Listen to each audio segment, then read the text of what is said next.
SIR শুনানিতে অবৈধ আচরণের অভিযোগ করলেন একজন বৃদ্ধ। কমিশনের কর্মীর বিরুদ্ধে এই অভিযোগ করেছেন তিনি। প্রবীণ বৃদ্ধ অভিযোগ করে বলছেন যে অফিসার বলেন আপনি স্বামী নন, আসামি। নন্দীগ্রাম ১ নম্বর ব্লকের শুনানিতে বৃদ্ধের সঙ্গে অবৈধ আচরণ করা হয়েছে বলে অভিযোগ করছেন তিনি। ২০০২ সালের ভোটার তালিকায় নাম না থাকায় স্ত্রীকে নোটিশ পাঠায় কমিশন। স্ত্রীর নামে শুনানির নোটিশ আসায় অসুস্থ থাকায় নিজেই যান শুনানি কেন্দ্রে। তারপরই তার সঙ্গে এই অবৈধ আচরণ হয় বলে অভিযোগ। পরপর বৈঠক, কর্মী সম্মেলন সেরে ঠনঠনিয়া কালীবাড়িতে গেলেন অমিত শাহ। পুজো দিলেন কেন্দ্রীয় স্বরাষ্ট্রমন্ত্রী।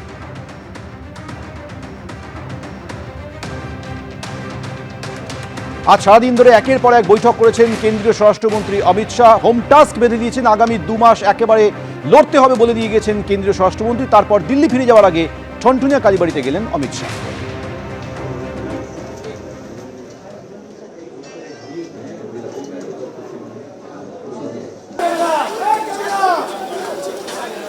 Hello hello hello hello hello hello hello हटिए हटिए कैमरा।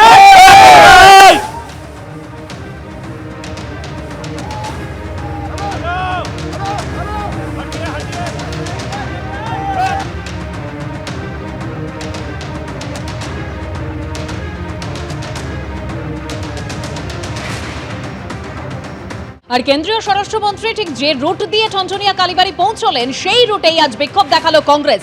কলেজ স্ট্রিটে কংগ্রেসকে অর্থাৎ বিক্ষোভকারীদের আটকে দেয় পুলিশ।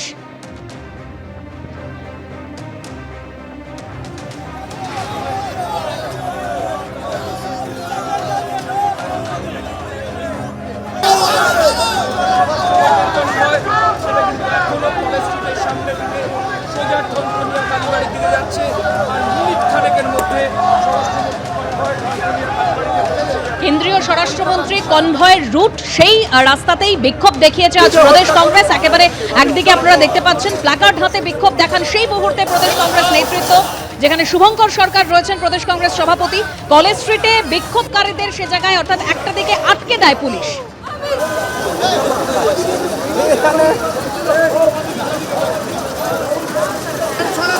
স্বরাষ্ট্রমন্ত্রী যে লাইন অফ রুট, সেই লাইন অফ রুটের সামনে এইভাবেই সিনিয়র পুলিশ অফিসিয়ালসরা তারা দাঁড়িয়ে রয়েছেন এবং দাঁড়িয়ে তারা এই রাস্তায় অর্থাৎ এরই মাঝে আমি যে ছবি দেখাবো, দেখো স্বরাষ্ট্রমন্ত্রীর যে কনভয় সেটা কিন্তু কলেজ স্ট্রিট দিয়ে সোজা ঠনঠনিয়া কালীবাড়ির দিকে আসছে।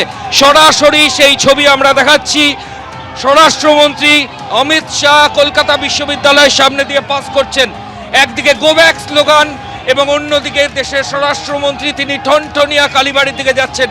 উজ্জ্বল ঘোষ আমাদের ক্যামেরা পার্সন সরাসরি ছবি দেখাচ্ছে। দেখো স্বরাষ্ট্রমন্ত্রীর কনভয় যাচ্ছে, তিনি বসে রয়েছেন কনভয়তে গাড়িতে এবং এরই মাঝে একদিকে যেমন স্বরাষ্ট্রমন্ত্রী পাস করছেন, ঠিক অন্যদিকে প্রদেশ কংগ্রেসের তরফ থেকে কিন্তু এইভাবেই বিক্ষোভ কর্মসূচি তারা চালাচ্ছে।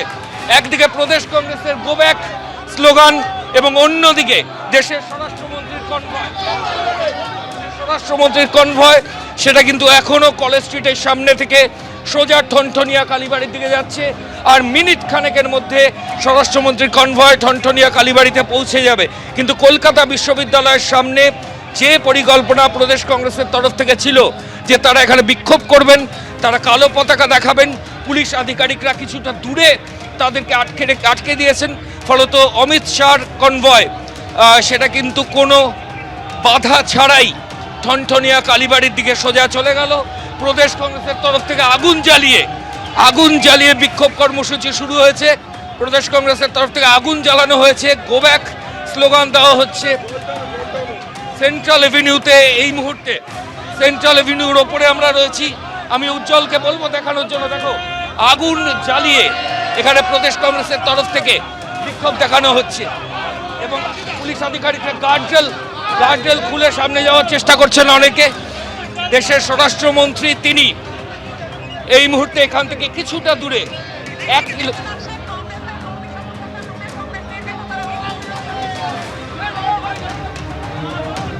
দেখুন, বাঙালিকে খুন করলে, বাংলা ভাষায় কথা বললে, তাদের উপরে অত্যাচার হলে এইভাবে রাস্তায় প্রতিবাদ হবে, কেউ রুখতে পারবে না। অমিত শাহ দেশের স্বরাষ্ট্রমন্ত্রী, হোম মিনিস্টার, একটাই তাকে প্রশ্ন যে জুয়েল রানা খুন হয়, বিজেপি শাসিত রাজ্যে আপনি হোম মিনিস্টার, চুপচাপ বসে থাকেন। আপনি কি বাঙালি বিরোধী? আপনি কি বাংলা ভাষা বিরোধী? আমরা জানতে চাই। রবীন্দ্রনাথকে রবীন্দ্র সান্যাল বলছেন, আপনি বাংলা বিরোধী? আমরা এটা জানতে চাই, তাই এই বিক্ষোভ।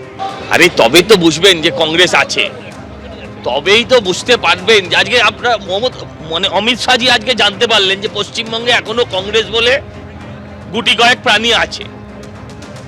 হ্যাঁ, এইসব করে নিজেদের অস্তিত্ব জাহির করে, এছাড়া আর কিছু না। ইচ্ছা নেমে পড়তো গাড়ি থেকে, তাহলে এরা আবার সেলফি তুলতে আসতো, গো ব্যাক। আরে ওদেরকে যারা শূন্য হয়ে গেছে, যারা নিজেরাই ব্যাক করে গেছে, তারা আবার গো ব্যাক বলে কি? 50 বছর ধরে যারা ক্ষমতার বাইরে, হ্যাঁ, প্রতিবার শূন্য শূন্য শূন্য, তারা গো ব্যাক করছে অমিত শাহ। এবিপি আনন্দ, এগিয়ে থাকে, এগিয়ে রাখে।